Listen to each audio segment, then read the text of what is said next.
नमस्कार दोस्तों। कॉन्सेप्ट अड्डा में आज का टॉपिक ऑफ डिस्कशन है governor general and viceroy of India. ठीक है, ये बहुत ही इम्पोर्टेंट टॉपिक है एज यू नो कि इससे 2 से 3 क्वेश्चंस कोई भी एग्ज़ाम में पूछे ही जाते हैं। डायरेक्टली पूछे जाते हैं किस इवेंट्स के समय में कौन सा वाइसराय या गवर्नर जनरल था, या कोई भी गवर्नर जनरल के काल में कौन सा इवेंट्स हुआ था। ठीक है, तो क्विकली हम देख लेते हैं। फैक्ट्स बेस्ड टॉपिक है, याद रखना है आपको। ठीक है, तो और रॉबर्ट क्लाइव, ठीक है, पहला जो कि 1757 से 60, ये इसका फर्स्ट टेन्यूर है, ये याद रखिएगा। ठीक है, इसका फर्स्ट टेन्यूर है। ये सेकंड टेन्यूर में भी आया था, और वो कब आया था? 1765 से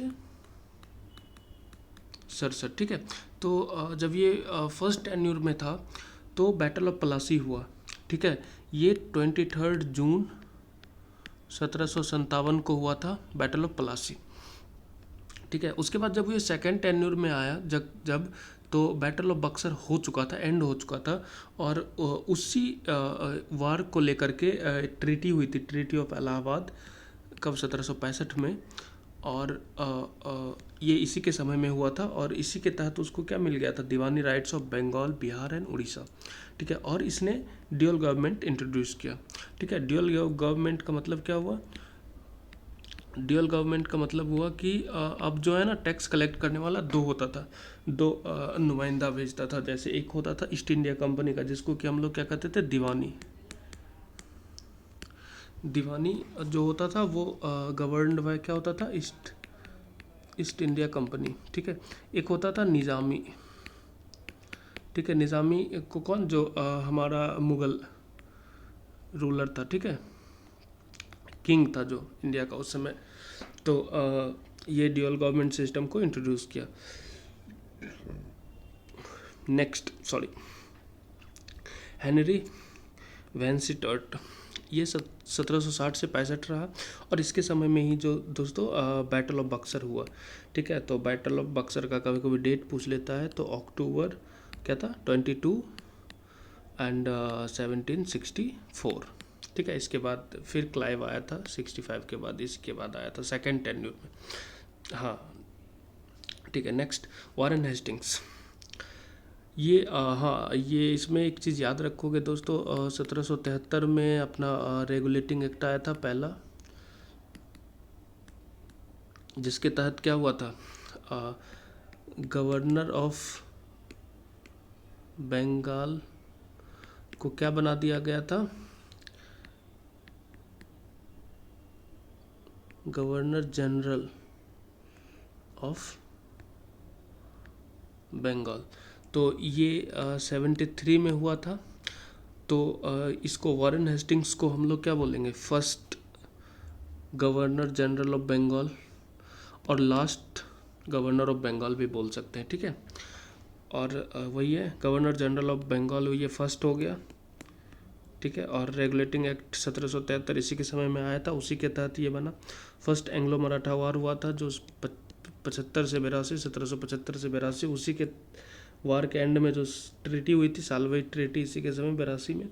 हाँ, पिट्स इंडिया एक्ट आया था फ्रेंड। ये पिट्स इंडिया एक्ट जो आया था 1784 में, वो वारेन हेस्टिंग्स के समय में आया था। इसमें क्या हुआ था कि ये क्या किया था ना कि डिस्टिंग्विश कर दिया था कॉमर्शियल और कंपनी के, कॉमर्शियल और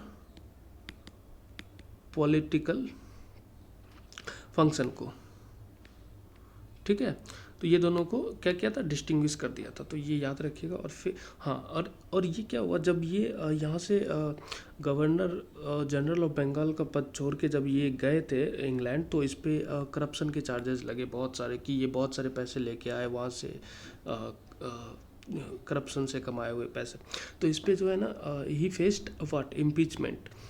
तो लेकिन कुछ दिन वहाँ के कोर्ट में केस चला, और वो फाइनली 1795 को, if I am not wrong, हाँ 1795 को उसे क्लीन चिट मिल गया।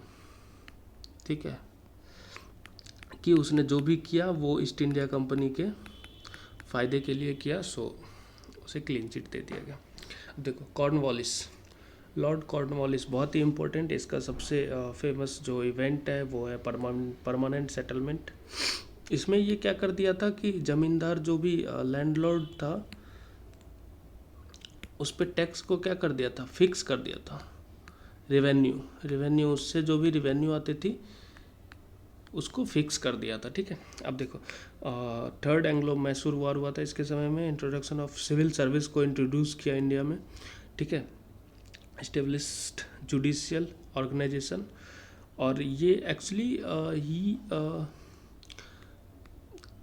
ये दूसरे टर्म के लिए आया था, ठीक है, सेकेंड टर्म के लिए आया था।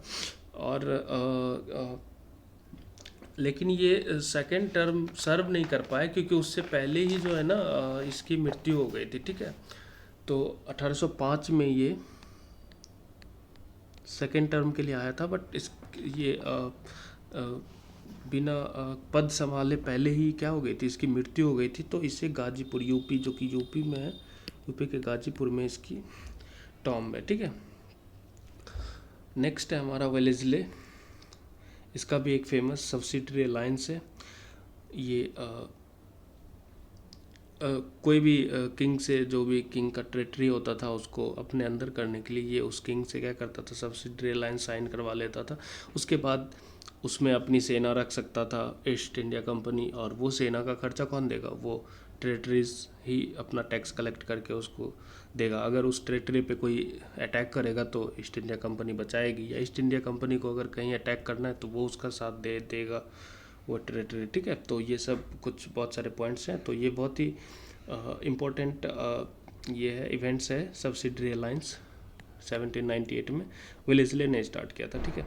और अगर ये पूछ ले कि पहला कौन सा ये है, तो first to join this subsidiary alliance वो कौन था, निज़ाम ऑफ हैदराबाद,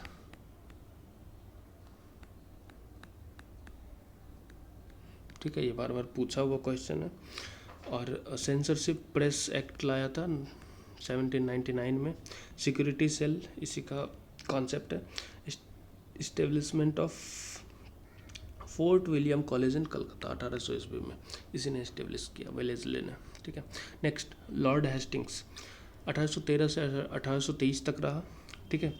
ये creation of Bombay presidency create किया 1818 ईस्वी में। रैयतवारी सिस्टम को इस्टेब्लिश किया, ठीक है। रैयतवारी सिस्टम में क्या होता था, जो काम करते थे ज़मीन पे, जो किसान होते थे, वही क्या कहलाते थे, ऑनर ऑफ लैंड, और उसी से direct east India company tax collect करता था। ये था रैयतवारी सिस्टम। महलवारी सिस्टम क्या था, महलवारी सिस्टम में क्या होता था कि एक विलेज, ओवरऑल विलेज का एक नुमाइंदा होता था जो पूरे विलेज के बेसिस पे टैक्स कलेक्ट करके ईस्ट इंडिया कंपनी को देता था, ठीक है। तो ये रायतवारी सिस्टम किसने लाया था, हेस्टिंग्स ने, वारन हेस्टिंग्स ने। एक्चुअली देखो इसके समय में ये इवेंट हुआ था जब ये गवर्नर जनरल ऑफ बंगाल था, ठीक है। लेकिन ये इंट्रोड्यूस किया होगा, देखो कोई भी गवर्नर जनरल खुद से तो कोई काम जाके नहीं करेगा। जैसे किसी को लड़ाई होती थी तो उसका कोई सेना या कैप्टन जो भी होता था वो जाके लड़ता था, ठीक है। लेकिन वो लड़ाई उसके समय में हुआ था। बट ये रायतवारी में भी जो है ना, अगर आपको ऑप्शंस में ये गवर्नर जनरल टाइप का ऑप्शंस रहे तो हेस्टिंग्स होगा, और अगर एक नॉर्मल पर्सन दिया हुआ हो तो उसमें याद रखिएगा थॉमस मुनरो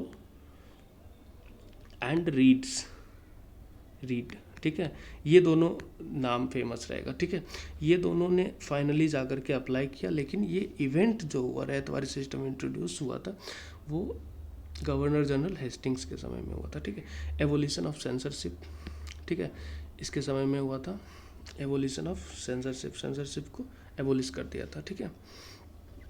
रैयतवारी सिस्टम को मद्रास, बंगाल और असम में अप्लाई किया गया था, इंट्रोड्यूस किया गया था। एमस्ट, लॉर्ड एमस्ट, ये 1823 से 1828 में रहा। हाँ ये देखो इम्पोर्टेंट, बैरकपुर म्यूटनी। ये बैरकपुर म्यूटनी जो है ये 1857 के विद्रोह से कंफ्यूज नहीं होना है, सॉरी टू 1800 57 में जो विद्रोह हुआ था उससे कंफ्यूज नहीं होना है, ठीक है। वो अलग चीज़ थी, वो बैरकपुर में जो मंगल पांडे के नेतृत्व में हुआ था वो अलग चीज़ थी। ये एक छोटी मोटी जो है ना सिपाही की झड़प थी, बैरकपुर म्यूटनी 1824 में ही जो हुआ था, ठीक है। तो अगर बैरकपुर म्यूटनी के नाम से आए तो वो इवेंट कब हुआ था? 1824 में हुआ था, एमोस्ट के समय में, ठीक है। और कैप्चर ऑफ भरतपुर को ईस्ट इंडिया कंपनी मिला लिया अपने में, ठीक है, 1826 ईस्वी में। नेक्स्ट विलियम बेंटिंग्स, बहुत ही इंपॉर्टेंट, 1828 से 35 तक रहे। अब देखो 1833 में एक एक्ट आया, जैसे रेगुलेटिंग एक्ट आया था 73 में, 1773 में। इसमें क्या हुआ था? इसमें हुआ ये कि गवर्नर जनरल ऑफ बंगाल को बदल के गवर्नर जनरल ऑफ इंडिया कर दिया, ठीक है। सेंट्रलाइजेशन हो रहा था बहुत ही ज़्यादा, सारी शक्तियों को एक केंद्र पे केंद्रित कर रहे थे। फाइनली ये 33 में केंद्रित हुआ और इसीलिए इसका नाम गवर्नर जनरल ऑफ इंडिया कर दिया, ठीक है। Governor general of British India, sorry, यहाँ पे ब्रिटिश इंडिया देखो लिखा है। तो ये जो है first governor general of British India बने 1833 के एक्ट के तहत। एबोलिशन ऑफ सती, हाँ याद रखना, ये last governor general of Bengal भी हो जाएगा, ठीक है। बंगाल लास्ट होगा वो, और ये फर्स्ट हो जाएगा governor general of British India. Abolition of sati, sati को एबोलिश किया 1829 ईस्वी में, ये डेट इंपॉर्टेंट है, याद रखिए। इंग्लिश एडुकेशन एक्ट आया 1835 में, और उसी के तहत क्या मैकॉले कमेटी जो बना था। और सप्रेशन ऑफ थगीज, अब देखो एक और इम्पोर्टेंट चीज़, जैसे अभी हमने देखा था ना रायतवारी सिस्टम में कि मुनरो और थॉमस मुनरो और रीड ने जाके फाइनली किया था। तो उसी तरह से जब सप्रेशन ऑफ थगीज आएगा, तो अगर ऑप्शंस में गवर्नर जनरल टाइप के ऑप्शंस हैं तो बेंटिक्स, ठीक है, नहीं तो जनरली एक दो बार क्वेश्चंस ऐसे पूछे हैं जिसमें एक नाम दिया हुआ था जो जिसमें मतलब बेंटिक्स वगैरह नहीं आपको मिलेगा, गवर्नर जनरल नहीं मिलेंगे, तो उसमें कैप्टन स्लीमन, इसने इसी के नेतृत्व में वो एक्चुअली हुआ था, ठीक है। थगीज को सप्रेस करने के लिए अब खुद ये तो बेंटिक्स तो लड़ने नहीं जाएंगे ना, तो कैप्टन स्लीमन्स उस जो लड़ाई को का नेतृत्व कर रहे थे, ठीक है। तो ये भी ऑप्शंस में बहुत बार देखा जाता है, SLEMAN, ठीक है। नेक्स्ट है एलनबर्ग 42 से 1842 से 44, 2 साल के लिए रहे। एनेक्सेशन ऑफ सिंध, ये बहुत ही ज़्यादा इंपॉर्टेंट है, क्वेश्चंस 2-3 बार पूछ चुके हैं। एनेक्सेशन ऑफ सिंध को मिला लिया कब? 1843 में। और एबोलिशन ऑफ स्लेवरी, दोनों पॉइंट बहुत ही ज़्यादा इंपॉर्टेंट है। Lord Dalhousie, famous character. Doctrine of lapse policy apply, जो कि झांसी, आप लोग जानते ही होंगे, झांसी की रानी लक्ष्मीबाई को संतान नहीं था तो उसके टेरिटरीज को हड़प लिया था इसी के तहत। तो वही डॉक्ट्राइन ऑफ लैप्स, जिस भी राजा का कोई संतान नहीं है उसकी टेरिटरी ईस्ट इंडिया कंपनी की हो जाएगी, मतलब ब्रिटिशर की हो जाएगी। Introduced railway, telegraph, portal system, ये सबको इंट्रोड्यूस किया इंडिया में। इसका रियल जो नाम था वो था जेम्स एंड्रयू ब्राउन रमसे, इसका रियल नेम था ये, ठीक है। ये लॉर्ड डलहौजी बन के आया था जब ये क्या governor general of British India बन के आया था। तो इसको लोग ये नाम से भी जानते थे, द अर्ल ऑफ डलहौजी, ठीक है। याद रखिएगा, चारों पॉइंट इंपॉर्टेंट है। नेक्स्ट लॉर्ड कैनिन, 1856 से 1862 रहे हैं। अब देखो लॉर्ड कैनिन, ये 1857 में विद्रोह हुआ था, ठीक है। तो 1858 में फिर से क्या आया था, एक्ट आया, उसमें क्या किया था, governor general of British India को क्या बना दिया था, वाइसरॉय, ठीक है। तो रिवोल्ट हुआ 1857 का इसी के समय में। विडो रीमैरिज एक्ट 1856 में, किसके ज़्यादा ये कौन इसके लिए बहुत ज़्यादा इंडियन सक्रिय थे, तो इसका जो अपोज कर रहे थे, मतलब विडो रिमैरिज पहले नहीं था, तो उसको लाने के लिए जो ईश्वर चंद्र विद्यासागर, हमारे विद्यासागर जी बहुत ही ज़्यादा हार्ड वर्क किए थे, तब जा कर के ये लॉर्ड कैनिन ने एक लॉ लाया, एक्ट लाया, विडो रिमैरिज एक्ट 1856। ठीक है, ये सब बहुत ज़्यादा इम्पोर्टेंट है। ये widow remarriage act, sati, abolition of sati, suppression of thuggees, ये सब इम्पोर्टेंट इवेंट्स हैं, ये पूछे ही पूछे जाते हैं। और ये first viceroy of British India, जो कि हमने कहा था कि 1858 में जो एक्ट आया था, उसके तहत withdrawal of doctrine of lapse, जो डलहौजी ने लाया था डॉक्ट्राइन ऑफ लैप्स, उस पॉलिसी को क्या कर दिया, विड्रॉ कर दिया, एबोलिश कर दिया। Introduced Indian penal code India में इंट्रोड्यूस किया।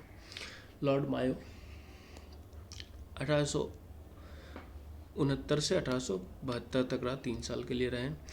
अब देखो इसके समय में carried out first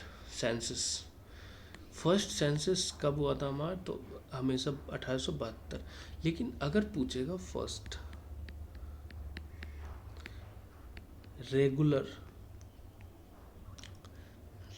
regular census, तो वो होगा 1881 में। ठीक है, और यहाँ से हर 10 साल में होता चला गया। ठीक है, तो फर्स्ट रेगुलर सेंसस जो हुआ था वो बाद में हुआ था, 1881 में हुआ था।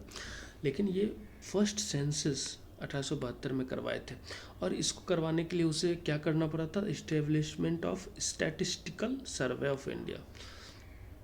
ठीक है, जो नंबर से डील करता है। और ये first governor general to be killed in office at Port Blair. ये जब इंडिया में गवर्नर जनरल, ये वाइस राय थे। देखो वाइस राय जो है वो वाइस राय सिर्फ नाम नहीं है। देखो वाइस राय हम किसको बोलते हैं, ये होता था, ये था governor general of British India and viceroy, ये पूरा नाम होता था। हम लोग शॉर्ट में से वाइस राय ही सिर्फ यूज कर लेते हैं, जो कि अभी देखे थे ना, first viceroy of British India Lord Canning. तो ये सिर्फ वाइस राय नहीं, governor general of British India and viceroy. ठीक है, तो या governor general and viceroy of British India, जो बोलो। ठीक है, तो ये इसलिए शॉर्ट में हम वाइस राय कहते। तो ये first governor general and viceroy of British India था, जो कि B killed in office at Port Blair, जो कि अंडमान एंड निकोबार में ये गए थे, और वहीं पे किसी ने इसे मार दिया। Introduction of state railway. अब देखो लॉर्ड डलहौजी जो था वो रेलवे को इंट्रोड्यूस किया था इंडिया में, लेकिन ये स्टेट रेलवेज को इंट्रोड्यूस किया इंडिया में। ठीक है, तो आज के लिए इतना ही। और नेक्स्ट जो बच गया है हमारा इम्पोर्टेंट वाइस राय जब बचेंगे, वो हम लोग कर लेंगे नेक्स्ट वीडियो में। ठीक है, तब तक के लिए धन्यवाद। अगर आपको वीडियोस अच्छा लगता है या ऐसी कॉन्सेप्चुअल चीज़ें जो एग्ज़ाम पॉइंट ऑफ व्यू से बहुत ही ज़्यादा इंपॉर्टेंट होता है, वो मैं अपने चैनल पे अपलोड करता रहूँगा, आप ज़रूर आएँ और देखें। ठीक है, थैंक यू।